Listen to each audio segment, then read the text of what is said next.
गुरु जी, हम जीवन में कई बार ना कि कर्तव्य विमूढ़ता की स्थिति में आते हैं कि ये करना है या नहीं करना है। मन एक बार बोलता है करना है, एक बार बोलता है नहीं करना है। तो ये निर्णय लेने की जो दृढ़ता कैसे आई? आ नहीं पाती है क्या? कैसे बाहर आए इस स्थिति से? हमेशा आदमी त्रिशंकु ही रहता है कि ये काम करे या ये काम ना करे। अगर मन से सोचोगे तो मन तो बोलेगा ये करने से ये नुकसान है। दूसरी तरफ सोचोगे ये करने से ये नुकसान है और ये फायदा है। मन आपको कभी भी राइट डायरेक्शन नहीं दे सकता। ये ऐसी अवस्था है कि आप चौरस्ते पे खड़े हैं और किस तरफ जाएं आपको कोई डायरेक्शन नहीं है। ये बिल्कुल वही अवस्था है जीवन की। इसको जीवन का क्रॉस रोड बोलते हैं। और हर आदमी के जीवन में ये अवस्था आती है और परिवार में भी ये अवस्था आती है। किसी अवसर पे भी ये अवस्था आती है। तो इस अवस्था से बाहर निकलने का एक ही तरीका होता है, आप अमनी अवस्था में जाओ, नो माइंड स्टेट में जाओ। नो माइंड स्टेट जो है ये प्रभु की अवस्था है। ये अपनी चेतना के साथ मिलने की अवस्था है। जब आप अमनी अवस्था में जाओगे, प्रभु के साथ एक हो जाओगे, या दूसरे रूप में साधारण भाषा में ये बोलूं मैं कि जब थोड़ी देर के लिए आप श्वास रहित हो गए, मन से परे हो गए, अपनी आत्मा में स्थिर हो गए, तो आपको जो फीलिंग आती है वो ही करेक्ट फीलिंग है। ऐसा चलना चाहिए। हिंदी में इसको दूसरी भाषा में कहा जाता है कि मेरा मन यही करने को कर रहा है, मेरी दूसरा कुछ इच्छा ही नहीं है मेरी करने को। तो ये मन आपको एनालिसिस से नहीं कहता कि ये अच्छा है या वो बुरा है।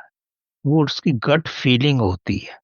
गट फीलिंग जो कहा जाता है वो ऐसी अवस्था है जो एनालिसिस से नहीं आती, वो अमनी अवस्था से आती है।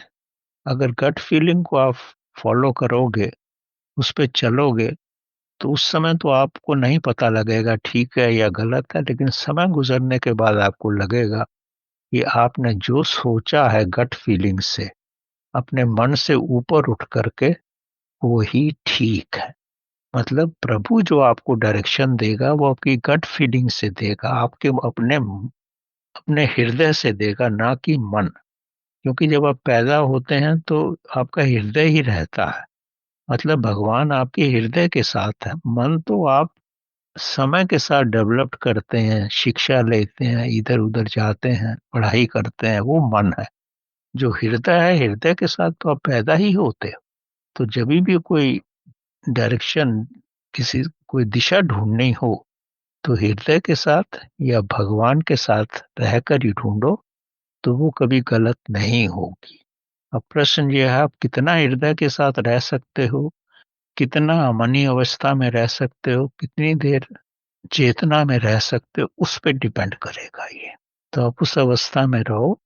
अगर आपके पास समय है उस अवस्था में रहने का और डिसीजन लेने का, तो एक रात उसी अवस्था में रहो, तो सुबह जो आपको मन में आएगा वही आपकी गट फीलिंग होगी, और उसी डायरेक्शन में चलोगे तो वो रास्ता सही ही निकलेगा आपके जीवन में। ये पता कैसे चले कि ये मन बोल रहा है या हृदय से आ रहा है? ये पता नहीं चल। ऐसा है, ये तभी पता लगेगा जब आपके मन में विचार नहीं होंगे। जब विचार शून्य आप हो जाओगे और आपकी सांस की गति बिल्कुल धीमे चलेगी, और आप हृदय के साथ होंगे। हृदय और मन का फर्क समझो आप। मन आपकी बुद्धि है, हृदय आपकी भक्ति है। भक्ति मतलब भगवान है। जब कोई विचार शून्य में जो डिसीजन लिया जाता है, वो हृदय से लिया जाता है, और वही वास्तव में ठीक भी होता है। ये तो प्रभु की डायरेक्शंस हैं ऐसा ही। बाकी फाइनली तो भगवान ही करने वाला है। अगर आपको जीवन में कठिनाइयां आनी हैं तो भगवान ही देने वाला है और भगवान ही हरने वाला। मैं तो आपको एक विधि बता रहा हूं कि प्रभु का क्या रास्ता है। प्रभु के रास्ते पे चलोगे तो प्रभु सी ठीक ही डायरेक्शन देगा ना।